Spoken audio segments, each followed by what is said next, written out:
الله أكبر الله أكبر الله أكبر لا إله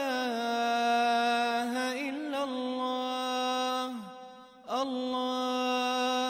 The person within, you see, the person within, that inner human essence, the actual human that lives deep inside a person, I was talking specifically about that very inner person. If it's damaged by external factors, a doctor will fix it. He isn't sleeping well, just take a pill and sleep.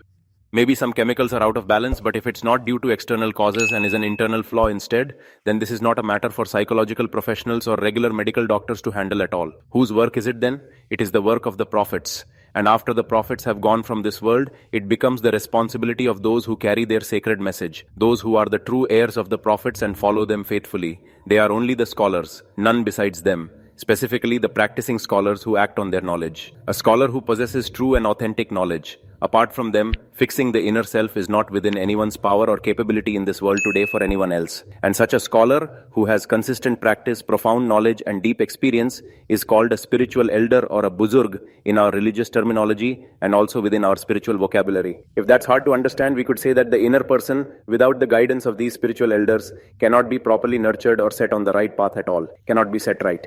Now there are two types of elders, the genuine ones and the fake ones. But then again, there are two types of everything in this world. How many types of everything are there? Friend, everywhere you look, there's authentic and counterfeit. You'll find pure almonds and fakes. Even sugar can be top tier or, as you might say, substandard. How could sugar be fake?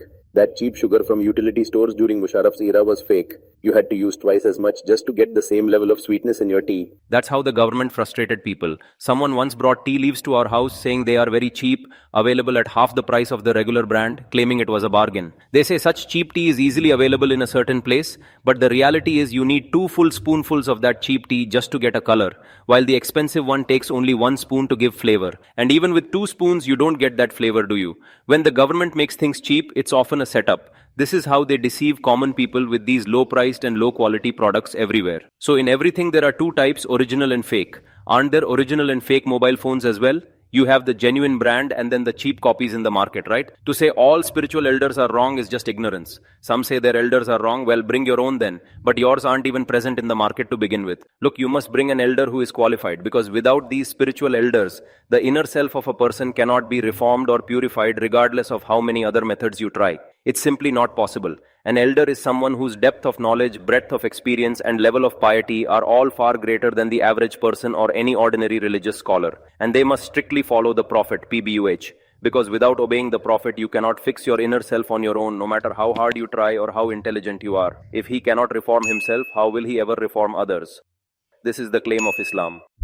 These are not just empty words. Today people go to psychologists to fix their inner selves. Some of their points are good. I'm not saying they are 100% wrong. The correct things that they say, Islam has already addressed those matters long ago. But in the true sense, for a person to be internally and spiritually healed and completely at peace. Healed, who must they follow? The prophets. And after a prophet has departed from this world, we must look to those who have inherited their sacred knowledge. They will follow the scholars, the righteous ones, the scholars of truth. Otherwise, inner healing is simply impossible. Let me share a specific incident with you that I recently encountered, through which you will understand that nowadays, not all psychologists, no brother, not all are like this. Many psychologists have also studied religion and incorporated it into their practice today. And many of them also use their own intellect and common sense a little bit. But what is actually happening? A specific case came up where a woman went to see a professional psychologist. She told him, "You have spoken my heart." She said, "My husband is like this, my husband is like that," recounting all the typical flaws and grievances women often mention about their husbands. The psychologist listened for a full hour with complete patience and attention. Some people do not even listen to the matter at all, but at least he sat there and gave her time. At least listen to what the other person is saying first. He eventually said, "Just separate from your husband and you will be fine. Tell me, what is actually your fault? What's your fault? What do you want from your husband?" He suggested that she should walk away from the marriage right now. Get a separation. Regarding the husband, first of all, a responsible counselor should have looked into the details of the marriage before giving such drastic and potentially destructive advice. One must ask why you are so annoyed by him, what is wrong with him, what are the specific issues that make him unbearable.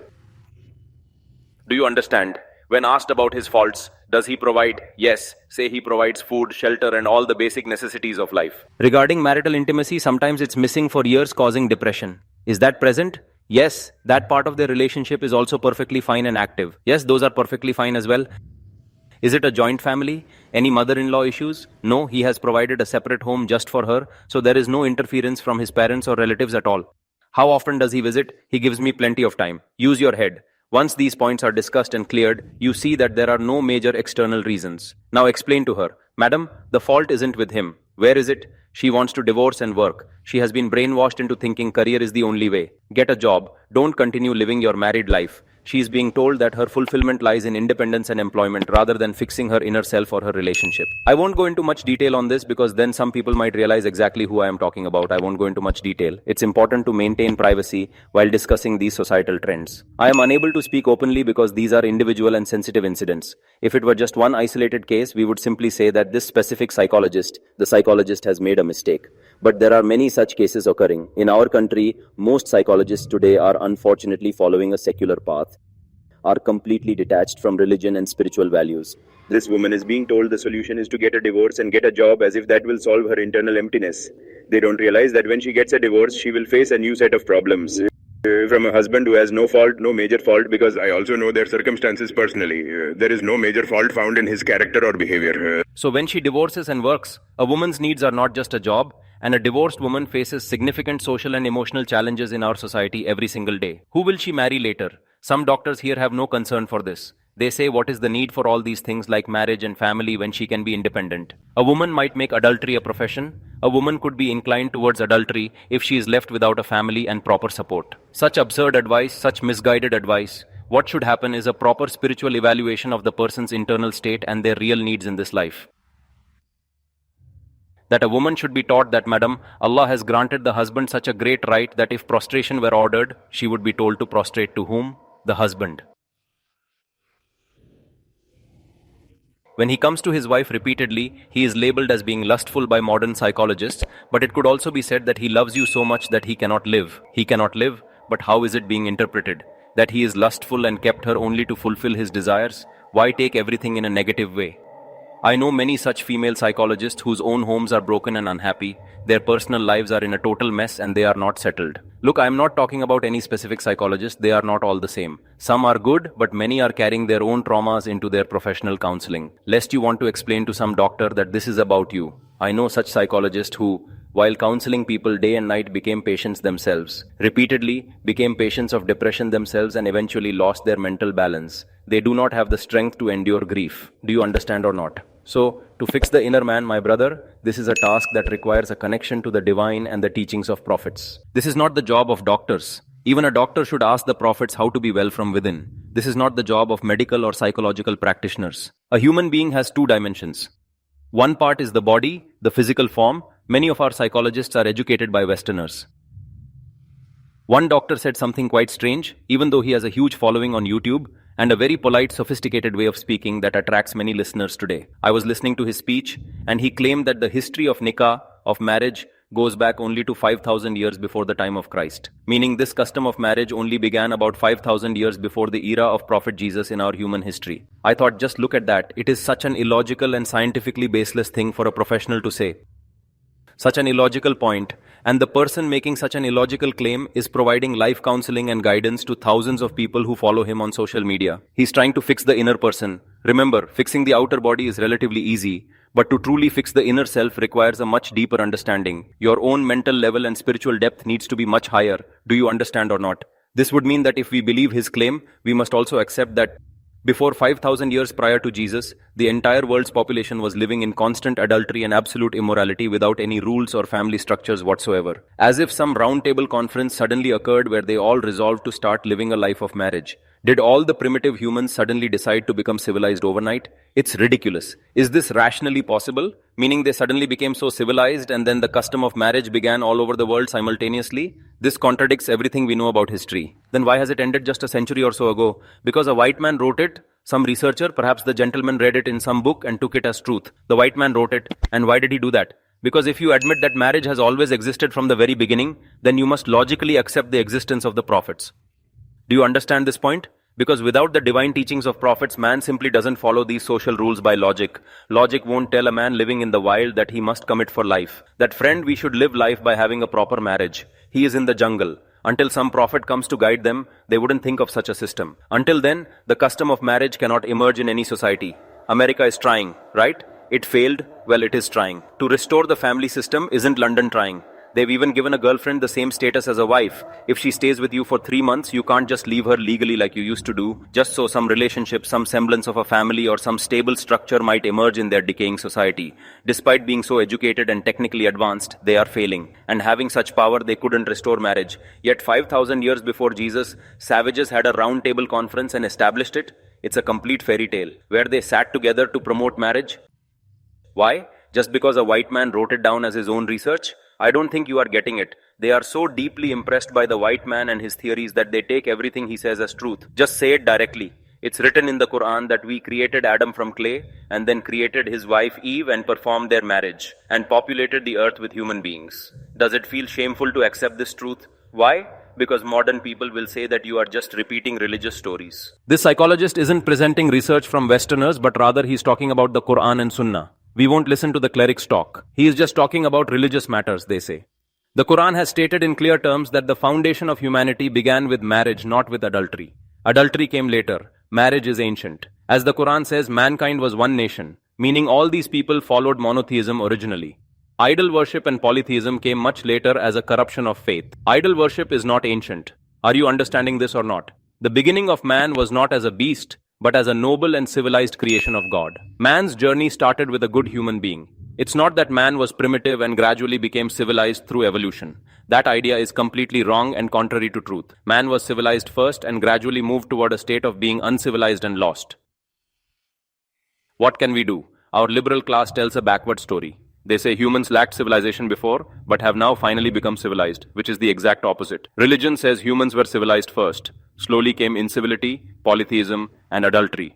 Initially, there was a marriage system that kept society stable and pure from the start. There was a family system and monotheism. People worshipped God and followed prophets in the earliest days. Are you understanding this or not? Civilization began with the first man. So, my brother, whose job is it to fix the inner human? It is the work of prophets and their successors.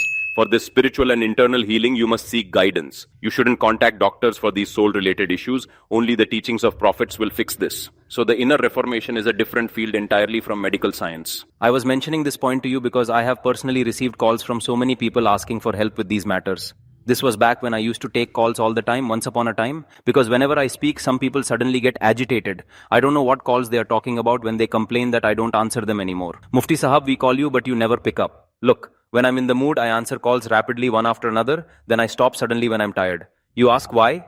It's my choice. My own phone, my own pocket, my own ear, it's completely my choice. Why ask why? I see that my energy is finite and I must preserve it. I feel like I'm going crazy answering phones all day long, so I have to stop for a while. Now people say it's so urgent, so very urgent. There was once a doctor who lived in our neighborhood. That poor man, after finally becoming a doctor, his idea was that while treating others and serving the whole community, he himself would eventually leave this world with a great legacy of goodness and mercy. I'll go. There's an emergency in the area. People are banging on the gate at midnight. Obviously, it's an emergency. Someone has heart trouble or intense kidney pain that cannot wait. People treated that poor doctor so badly, constantly demanding his time without any regard for his rest, that he ended up having a serious heart attack himself due to extreme stress. What happened to the doctor? He suffered a heart attack because whenever people have a crisis, they will just come, man, they'll say it's an emergency. They don't even think about his own need for sleep. Do something, give some lemon, some tea, an injection, do something, man. They'd shout that it'll take way too much time to reach a hospital, so he must treat them right. They'd say, doctor, you're sleeping while this person is dying. People don't get these things. The doctor found his own remedy saying, I'll die like this if I don't change. There was no peace for him during the day or night like this. He would eventually have to take sleeping pills at night and go sleep at the far corner of the house on the completely opposite side of the front gate just to finally find some rest. Where no sound reaches, he'd turn off the bell at night. One day an emergency occurred, someone had an attack, they went banging on the door. It was a heavy iron gate, thud, thud, thud. But the doctor, he didn't even stir or wake up because of the medicine he had taken. Then people started throwing stones at his house, shouting, hey, open up, the man is dying right here on your doorstep. He was lying there sleeping. He was very punctual with his morning prayers and was a great man. He even rejected a US visa to stay and serve his mother, despite having a high-paying job offer waiting for him there. He was very kind, and he said, my mother is my priority, because there is no one else to help her. There is no one else to serve. It's not like he would just drop his mother at an old home or Edhi center and leave. He said, no, I won't go. He was a good man. First of all, she is your mother, right? You owe her everything. I still remember that chaotic scene. Stones are being thrown against the gate, bang, bang, bang, in the dark. I said with so many bomb blasts occurring, the whole neighborhood would rush out in fear, but he wouldn't even get up. He would calmly, only after the dawn prayer had finished, come out and pray. It was as if he had no concern for it at all. He would say, "Brother, I have become a heart patient myself. This way, someone will come every other day for some matter." Even service has its principles and limits, right?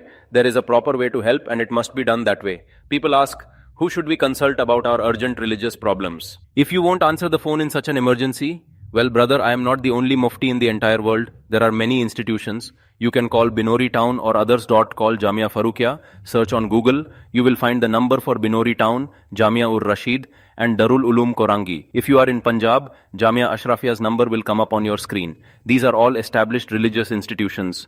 They will give you a proper Sharia ruling and solve your problem. They will guide you correctly. But the phone cannot be answered at all times of the day and night. When I feel that my tired and exhausted mind is finally refreshed, then I start taking calls again. It is possible that some poor soul really needs help, so I try my best. This is just my personal style of managing the load. You might say I should set a specific time. I tried that before, but it's not working out because I get caught in other emergencies and still can't answer calls. I keep saying this over and over again, yet people still come and impose themselves on me at the office asking for a marriage match, a match, as if that is my job. I don't find matches for people. If this continues, I'll start hitting people. I'm not even joking. There is a limit to how much a person can take. Yesterday, a man came, just chatting casually, acting all innocent, walking in so leisurely. He sat down like this, acting as if I have no other work to do at all, with such a relaxed style. I knew right then and there this guy wants a wife. I told him I'm working on something important. I was very busy in my office. He just looked at me and said, "You just keep working on your things. I'll just sit here comfortably and wait." I knew he wasn't that pious, and soon enough, he brought up the topic of marriage, just as I had suspected he would. Saying, "I'm so moved by your speeches, if there's maybe one person for me," he basically meant, find him a good widow to marry, thinking I have a list ready. I said, "Brother, I don't arrange matches for anyone." Still, he doesn't listen and says, "Well, I'm just sitting here for a while. If there's someone suitable, do tell me." I finally said, "Please leave my office now. Thank you very much." Anyway, you might ask me, it's such a noble deed to help someone marry. Why not do it for them? Brother, if we don't get the opportunity to do work that is better and more significant than this, then I will gladly start doing this work. But there is work much more vital. This is a task that someone else can also do quite easily. Allama Shabir Ahmad Usmani, RA, has written that if a scholar sets up a water stall on the side of the road to serve water to the thirsty, he will be a sinner. He will not receive any reward for it. Because why was there a need for him to become a scholar for that? Have you ever seen a doctor close his clinic and start serving water from pots to people? "Come, brother, I'm giving free drinks." Have you ever seen a doctor do that? Or close his clinic to open a matchmaking agency? Tell me, if there is a skilled surgeon at Jinnah Hospital, would you ever go to him and say, "Sir, please arrange a good marriage for me"? He'd say, "Brother, if you need kidney surgery or stones removed, come to me." Does this look like a marriage bureau to you? Now to him, will you argue that you aren't serving humanity? He'll say, "What do you think I'm doing here with these scalpels and knives? Am I sitting here just to cut meat? I'm here for a much greater task. I'm performing heart surgery on people. I'm fixing valves." Marriage bureaus are there for that purpose, my brother, for matches.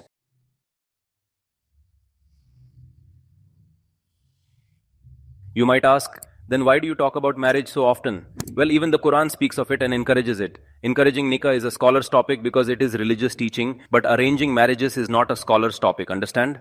We will provide the encouragement for nikah. We are motivators, not matchmakers. That is our job, the work of Quran and Sunnah. So don't do this. It gets to a point where one loses patience, then I'll get rude. Once I say I won't do it, yet they persist, and they just won't let go of the matter at all. No, it's impossible for me. Even if it were possible, I wouldn't tell you. Just go. They are so clever. He was even asking me specific questions about it. You were telling him, weren't you? What were you telling him? Even though I was just brushing him off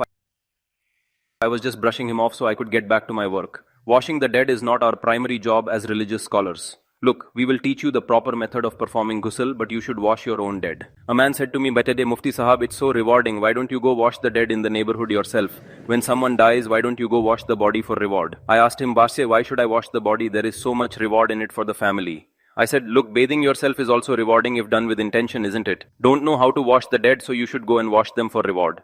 I said, "People don't even know how to bathe themselves or the basics of ghusl. Should I go pour buckets of water on them? Is that the sunnah way?"